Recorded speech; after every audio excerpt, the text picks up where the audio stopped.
হে everyone, তোমরা কেমন আছো? আশা করি ভালো আছো। আমিও ভালো রয়েছি। তো আমরা আজকে দেখো বেরিয়ে পড়েছি ক্যাবে করে।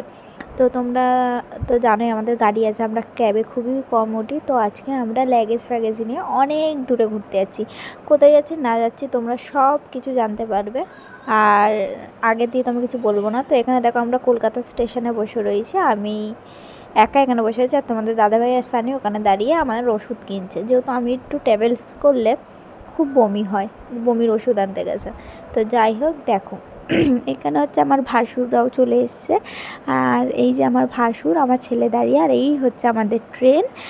ট্রেন সবে ঢুকলো 11:50। এখন 11:50 না, সরি 11:50 আমাদের ট্রেনটা আর কি ছাড়বে। এখন ট্রেনটা আর কি সবে এসে দাঁড়ালো। তো তোমাদের সানি আর আমাদের এটা কিন্তু আমার মেয়ে বলতে পারো, যেহেতু আমার জায়ের মেয়ে হলে আমারও মেয়ে হবে। খুবই ভালো, খুবই মিষ্টি, আর খুব দুষ্টু। মানে লোককে না বিরক্ত করে দেয়। এরা দুজন রয়েছে না, পুরো কাঁপিয়ে যাচ্ছে ট্রেনটা। তো ট্রেনের কিছু কিছু লোক খুব বিরক্ত হয়ে গেছে, বিতৃষ্ণা হয়ে গেছে। তো চলো এবারে দেখো ট্রেনে তো উঠে গেছি, আমাদের সিট খুঁজছি। তো সিটও পেয়ে গেছি। এই সিটে আমরা বসে, এই সব সিটগুলো আমাদের। তো যাই হোক, জ্যাঠা জেঠি, ভাসুর বউ, মানে ভাসুরের বউ যা আর কি, আর তার মেয়ে, আমরা সবাই চলেছি। আর জানো খুবই কষ্ট, 7 ঘন্টা লেট আমাদের ট্রেন। এত বিরক্ত লেগেছে কি বলবো। তো এখানে সানিয়া তোমাদের সানিয়া আর কি এখানে ঘুমাচ্ছে। এখানে তোমাদের দাদাভাই আর কি বসে রয়েছে। এখন কটা বাজে দেখছো? 5:05, ভোর 5:05। আমি এই ফার্স্ট টাইম ট্রাভেলস করলাম সারা রাত ট্রেনে। আমি আগে কখনো এরকম হয়নি, আর ঘুরতেও যাইনি। এবার তো তোমরা কিছু কিছু গেস করতে পারছো আমরা কোথায় যাচ্ছি না যাচ্ছি। তো আমার আর ভালো লাগছে না, আমি বেশিক্ষণ এক জায়গায় থাকতে পারি না, জানো তো। এই ফার্স্ট টাইম ট্রেনের মধ্যে রাত কাটালাম। ট্রেনের মধ্যে ব্রাশ থেকে শুরু করে সব কিছু সরব জন্যই একটা করে বেড নেওয়া হয়েছিল। আমি আর আমার ছেলে একটা বেডে শুয়েছি, যেহেতু এই বেডে একদম শোয়া যাচ্ছে না।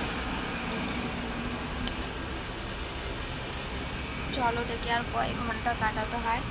এখন বাজে প্রায় 6টা মতো, আর আমার ছেলে এখন ঘুমাচ্ছে। দেখো ওই একটা সিট পড়েছে এখানে, জেঠি শাশুড়ি ঘুমাচ্ছে।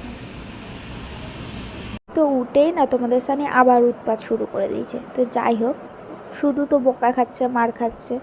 হ্যাঁ, তো রাত্রিবেলা না একটুও ভালো করে ঘুমাতে পারিনি, জানো তো। এক তো বৃষ্টিও হচ্ছিল খুব, জানলা খুললে বৃষ্টির জল ঢুকছে। তারপরে এই দেখো আমি কিন্তু বাসে উঠে গেছি ট্রেন থেকে নেমে, ঠিক আছে।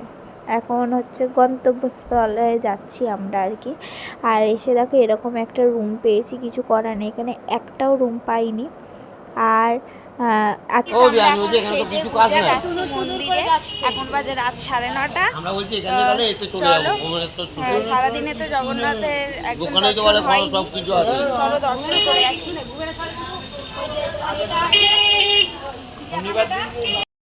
তো গাইস, আমাদের কলকাতা স্প্ল্যানেটে যেমনি ভিড় থাকে তার দিয়েও বেশি ভিড়। মানে আমার ছেলেকে নিয়ে গিয়ে তো আমার ছেলে ভিড়ের মধ্যে প্রচুর পরিমাণে কান্না করে বেড়েছে। আর তোমরা নিশ্চয়ই বলরামের রথ দেখতেই পাচ্ছ। ফার্স্টে বলরাম থাকে, তারপরে মা সুভদ্রা থাকে, তারপরে জগন্নাথ থাকে। তো দেখো এই যে ফাইনালি জগন্নাথ দেব ডেকেছিল বলে আজকে তার রথযাত্রার এইখানে আসতে পেরেছি, ভাগ্য হয়েছে। দড়িও টানতে পেরেছি। তো টানতে পেরেছি বলতে কি, আমি তো মানে টেনেছি, গাড়ি আগিয়েছি কি না জানি না। তো দেখো এত সুন্দর, কি বলবো, বুকের ভেতর মনের ভেতর যে কি হচ্ছিল সেটা একমাত্র আমিই জানি। আর প্রচুর পরিমাণে ভিড়, প্রচুর পরিমাণে। তারপরে তোমাদের সানি তো তোমাদের দাদাভাইয়ের কাঁধে উঠে গেছিলো, এত ভিড়। তো দেখো এটা হচ্ছে মা সুভদ্রার মানে একই রকম রথের ইয়েটা, শুধু একটাই বলরাম, একটা সুভদ্রা, আর একটাই হচ্ছে জগন্নাথ থাকে। তো আমরা প্রচুর পরিমাণে এনজয় করেছি। আজকে তো মন্দিরে ঢুকতে পারিনি, যেহেতু অনেকটা রাত হয়ে গেছে। আজ কালকে আবার আসবো আমরা। তো যাই হোক, দেখো এই ফার্স্ট টাইম আর কি আমি পুরীতে এসেছি, আগে কখনো আসিনি। তো কোনো দিন যদি আবার জগন্নাথ ডাকে তাহলে আবার আসবো। তো আমার ব্লগটা এইটুকুনি, আবার নেক্সট ব্লগে দেখা হচ্ছে। টাটা, ভালো থেকো, সুস্থ।